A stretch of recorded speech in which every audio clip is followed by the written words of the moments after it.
Panel bitdi. Mən elə düşünürəm ki, ən maraqlı panellərdən biri oldu.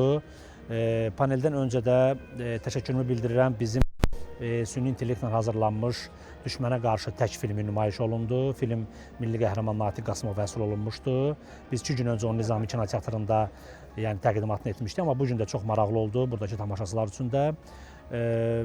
Panel maraqlı oldu və düşünürəm ki, bu həmişə aktuallığını qoruyacaq bu panel. Məhz bizim süni intellekt məsələsində kim necə istifadə eləyir, bilirsiniz necədir? Yəni, əsas məsələ, burada çox cərrahi məsələlər var. Kim necə istifadə edirsə, elə də geri dönüş alacaq. Əlbəttə ki, biz daha çox kadr arxasında qalan insanlar kimi və bunun daha çox istehsalına son zamanlar vaxt ayıran insanlar kimi fikirləşə bilərlər ki, biz müəyyən peşələrin qarşısını alırıq, amma inanın ki, bunu biz də eləməsək kimlərsə eləyəcək. Əsas odur ki, biz gördüyümüz işdə uğurluyuq və təbii ki, biz bunu demirik, yəni bunu tamaşaçılar deyir. Amma süni intellekt ümumiyyətlə faydalıdır, baxırsan o necə istifadə edirsən.